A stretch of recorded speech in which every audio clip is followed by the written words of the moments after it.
Hello বন্ধুরা, good morning সবাইকে। সবাই কেমন আছো? আমি ভালো আছি, আশা করি তোমরাও সবাই ভালো আছো। আমি আবারও হাজির হয়ে গেছি তোমাদের সামনে একটা নতুন রেসিপি নিয়ে। এটাকে খারকোল পাতা বলে, আবার অনেকে এটাকে ঘ্যাটকোল পাতাও বলে। এটা কিন্তু খুবই টেস্ট লাগে খেতে। তোমরাও বাড়িতে কি ট্রাই করে দেখেছো এরকম একটি রেসিপি? চলো আমরা রেসিপিটা দেখে নিই। আমি শুকনো লঙ্কা নিয়ে নিয়েছি, কালো জিরে নিয়ে নিয়েছি, আর পেঁয়াজ কুচি নিয়ে নিয়েছি, কাঁচা লঙ্কা নিয়েছি, আর গোটা রসুন নিয়েছি। এই কটা মশলাই আমাদের ঘাটকোল কচুর পাতার জন্য যথেষ্ট। তারপর আমি ঘাটকোল কচুর পাতাগুলোকে আলাদা করে কাটলাম। এইভাবে কুচি কুচি করে কাটতে হবে। আর এইদিকে আমি ডাঁটাগুলোকে আলাদা করে কাটলাম। এইভাবে ছোট ছোট করে কেটে নিতে হবে, আর ছিলকা না ছাড়ালেও হবে। এদিকে আমি একটা পাত্রে জল নিয়ে নিয়েছি, আর আমি ডাঁটাগুলো দিয়ে দিলাম। এবার আমি ভালো করে হাত দিয়ে ডলে ডলে ধুয়ে নেব। এতে বেশি নোংরা থাকে। তারপর আমি পাতাগুলো আলাদা করে দিয়ে ভালো করে ধুয়ে নিলাম। এইভাবে ডলে ডলে ধুতে হবে পাতাগুলো, আর খুবই ধুতে হবে ভালো করে। আমার এদিকে ধোয়া কমপ্লিট। ডাঁটাগুলো আমি ধুয়ে নিয়েছি। দেখো বন্ধুরা, একটুও মাটি কাদা নেই। আর এদিকে শাকটাকেও ধুয়ে নিয়েছি খুব ভালো করে। দেখো কি সুন্দরভাবে ধুয়ে নিয়েছি। তোমরা এইভাবে ধুয়ে নেবে। তারপর আমি ওভেনে একটি কড়াই বসিয়ে দিলাম। তেল দিয়ে দিলাম। কড়াই গরম হয়ে গেলে তারপর শুকনো লঙ্কা ফোড়ন দিয়ে দিলাম, কালো জিরে দিয়ে দিলাম, আর রসুন দিয়ে দিলাম। তারপর এদিকে কেটে রাখা পেঁয়াজ কুচি দিয়ে দিলাম, কাঁচা লঙ্কা কুচি দিয়ে দিলাম। এবার সব কটা সামগ্রী দিয়ে আমি ভালো করে নেড়েচেড়ে ভেজে নেব।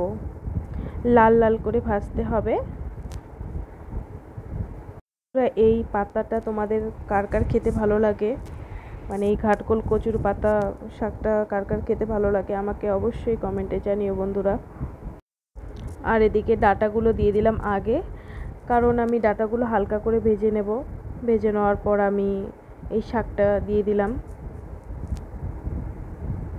এবার দুটো দিয়েই আমি ভালো করে ভেজে নেব। প্রথমে নুন দিয়ে দিলাম,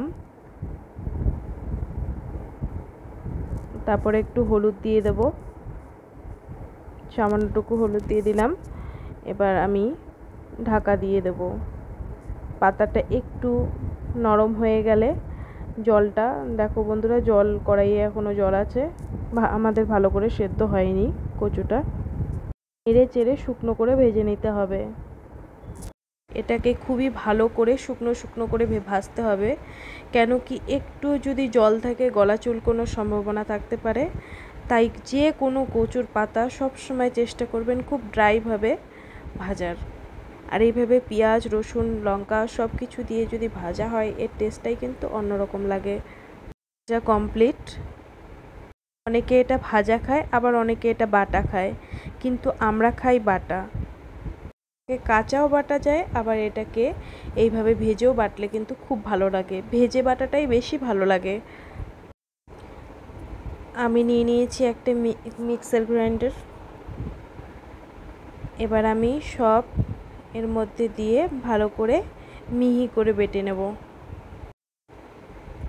আর ভালো করে বাটতে হবে যাতে একটু পাতা না থাকে, নইলে কিন্তু ভালো লাগবে না।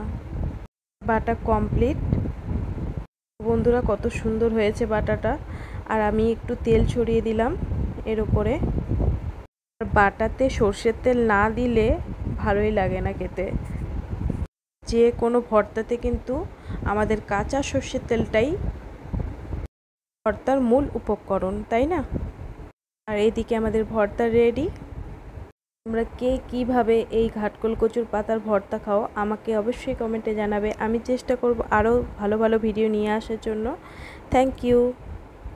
Subscribe, comment.